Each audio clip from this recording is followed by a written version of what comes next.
సింహం వారికి గనక చూసుకున్నట్లయితే లాభస్థానంలో కుజబుధుల కలయిక ఒక రకంగా మంచిదే చెప్పాలంటే. కాకపోతే ఆ కుజబుధుడు అక్కడ ఉంటూ రెండవ భావంలో ఉన్నటువంటి శుక్రుడి మీద దృష్టి కలిగి ఉంటున్నారు. అది కూడా ఆ మూడు గ్రహాలు కూడా డియో సైన్ లో బుధుడు యొక్క రాశిలోనే కూర్చున్నాయి. మరి దీనివల్ల కలిగే ఫలితాలు ఏమిటి? ఏ దేవత ఆరాధన చేయాలి, ఎటువంటి విషయాల పట్ల మీరు జాగ్రత్తగా ఉండాలి అనేటువంటి అంశాలు చెప్తుంది నేనైనప్పటికీ చెప్పిస్తుంది సాక్షాత్ లలితా అమ్మవారిగా భావిస్తూ ఆ లలితాంబిక అమ్మవారి యొక్క అనుగ్రహం మీకు పరిపూర్ణంగా కలగాలని మనస్ఫూర్తిగా కోరుకుంటూ, ఇక్కడ ఎప్పుడైతే ఈ లాభస్థానంలో కుజబుధులు ఉన్నారో ఒక రకంగా మంచిదే, కానీ ఇది బిజినెస్లో కాంపిటేటర్స్తో వచ్చే చికాకులు కొంచెం ఎక్కువగా పెరుగుతూ ఉంటాయి. అయితే ధనస్థానంలో శుక్రుడు ఉన్నాడు, మీకు దశమాధిపతి అవుతాడు. సహజంగా ధనభావంలో ఉన్నప్పుడు మీరు ఎక్కడైతే ఆఫీస్లో జాబ్ చేస్తుంటారో అక్కడ ఉద్యోగం చేసే ప్రదేశంలోనే ఎవరికైనా మీరు ధనం ఇవ్వడం ద్వారా, లేనట్లయితే చూడండి కొన్నిసార్లు మీకు పలానా బ్యాక్ డోర్ నుంచి పంపిస్తాం, ఇన్ని లక్షలు కట్టండి అంటూ ఉంటారు. తీరా కట్టిన తర్వాత వాళ్ళు పంపించరు, ఇబ్బందులు జరుగుతూ ఉంటాయి, ఇన్ని డబ్బులు కట్టేమనుకుంటూ ఉంటారు. కాబట్టి మీరు ధనాన్ని కట్టి ఉద్యోగాలు సంపాదించుకునే విషయంలో కొన్ని ఇబ్బందికరమైన వాతావరణం కలగనుంది. ఉద్యోగం చేస్తున్న ప్రదేశంలోనే ఎవరికైనా ధనం ఇవ్వడం ద్వారా కూడా ఇబ్బందికరమైన వాతావరణం జరగనుంది. మీరు ఎవరికైనా ధనం అప్పు రూపంలో ఇచ్చేటువంటి విషయాల పట్ల కూడా కాస్త జాగ్రత్తగా ఉండాలి. ఎందుకంటే ఇక్కడ చతుర్థ భాగ్యాధిపతి అయిన కుజుడు లాభస్థానాల్లో ఉంటూ రెండో స్థానంలో ఉండి శుక్రుని చూస్తున్నాడు. కాబట్టి ఏదైనా ఒక ప్రాపర్టీ కోసం ధనం ఖర్చు పెడుతున్నాము, లేదా ఒక బిజినెస్ ఇంప్రూవ్మెంట్స్ కోసం, బిజినెస్ ఎక్స్పాన్షన్స్ కోసం డబ్బులు ఇస్తున్నాము, ఈ అంశంలో చాలా చాలా చాలా కేర్గా ఉండండి. ఇక మీరు నిత్యము చేయవలసింది దక్షిణామూర్తి యొక్క ఆరాధన, మన కాలభైరవుడి యొక్క అష్టకం చదువుకోండి, కుజ బుధ శుక్ర గ్రహాల దగ్గర దీపారాధన చేయండి, అన్ని విధాలు బాగుంటుంది.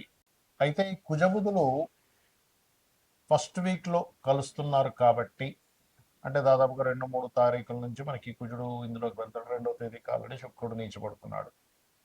ఇలా ఉన్నందుకు ఏంటంటే, ఒకటి దేశకాల పరిస్థితుల్లో మనకు మొన్న ఢిల్లీలో జరిగినటువంటి సేమ్ అలాంటి సంఘటనే మరలా ఢిల్లీలో మళ్ళీ సేమ్ రిపీటెడ్గా కొంత గొడవలాగా రావడం,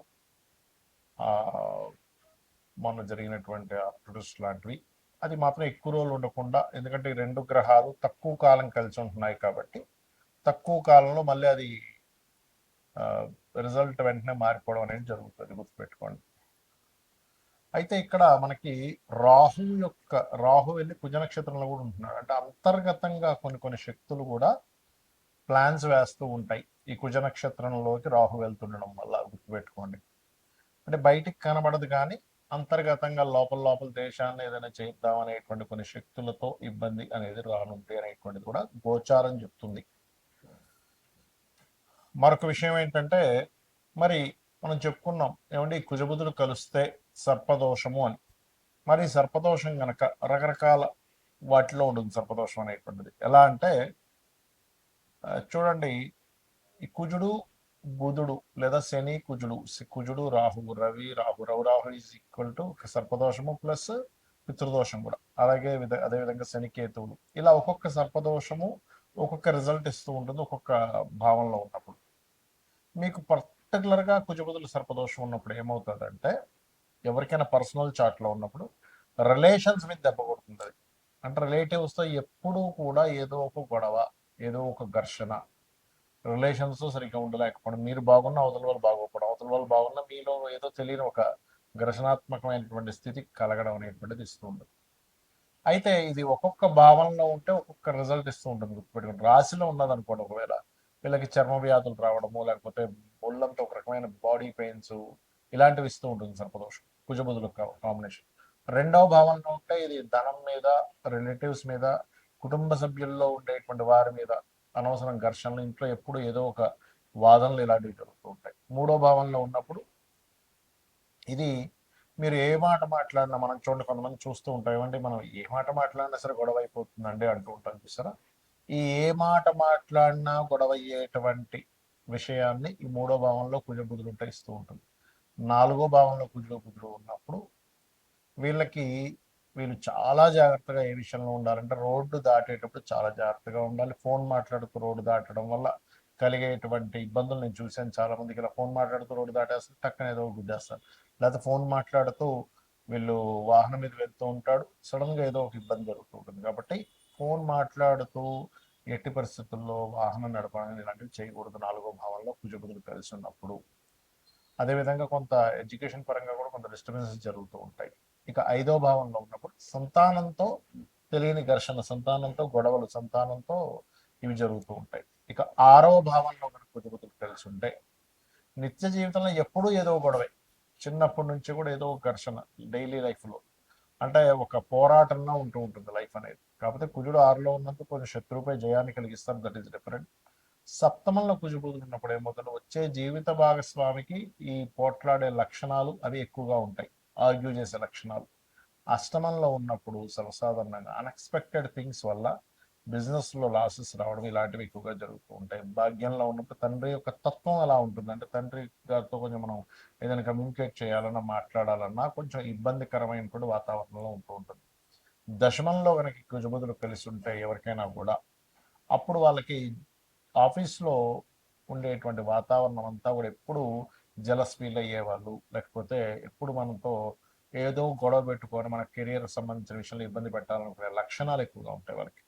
అదేవిధంగా లాభస్థానంలో ఉన్నప్పుడు లాభాన్ని సంపాదిస్తాడు, పోటీ పరీక్షల్లో రాణిస్తాడు. కానీ ఇక్కడ వ్యాపారంలో మాత్రం కాంపిటేటర్స్, శత్రువులు పెరుగుతూ ఉంటారు. 12వ భావంలో ఉన్నప్పుడు ఏమవుతుంది అంటే, పర్టికులర్గా ఇన్వెస్ట్మెంట్స్ చేసేటువంటి అంశాలలో, వివాహ జీవితం మీద, విదేశాలకు వెళ్ళేటువంటి అంశాల మీద, విదేశాలకు వెళ్ళి అక్కడ ఇబ్బంది పడడం జరుగుతూ ఉంటుంది. మరి ఈ సర్పదోషం ఇలా ఏర్పడినందుకు ఏం చేయాలి అంటే, చాలా సింపుల్గా ఏం లేదు. మనకి గోచారంలో జరిగినప్పుడు అందరికీ వర్తిస్తుంది, అందరూ కూడా ఈ అనవసరమైన గొడవలు ఇట్లాంటికి గురవుతూ ఉంటారు. కాకపోతే రావి చెట్టు చుట్టూ ప్రదక్షిణాలు చేయడం, రావి చెట్టు కింద ఉన్నటువంటి సర్పాలకి పసుపు కుంకుమ గంధం కలిపిన వాటర్ వేయడం, ఇవి ఎక్కువగా చేయాలి. ఇవి గనక చేసినట్లయితే ఖచ్చితంగా అనవసరమైన గొడవలు, చర్మ వ్యాధులు, లేకపోతే ఫ్రెండ్స్తో వచ్చేటువంటి మోసాలు, ఫ్రెండ్స్ వల్ల కలిగేటువంటి ఫలితాలు ఇట్లాంటివన్నీ కూడా చాలా అంటే చాలా మటుకు తగ్గుతాయి. అయితే ఇక్కడ ఈ కుజబుధులు కలిసి ఉన్నప్పుడు ఉండే ఒక ప్లస్ ఏంటంటే, వీళ్ళకి మంచి వాగ్దాటి ఉంటుంది, మంచి వాయిస్ ఉంటుంది, చాలా బాగా సమర్థవంతంగా ఆర్గ్యూ చేయగలుగుతారు, ఎక్కడ కూడా వెనక్కి తగ్గరు. వీళ్ళు లాయర్లు అయినట్లయితే చాలా బాగుంటుంది. లాయర్లు కొన్నిసార్లు చూడండి, కొన్ని అంటే మధ్యవర్తిగా వెళ్ళి కొన్ని మాట్లాడి సెట్ చేస్తుంటారు, అటువంటి విషయాల్లో అని చాలా చాలా చాలా బాగుంటుంది.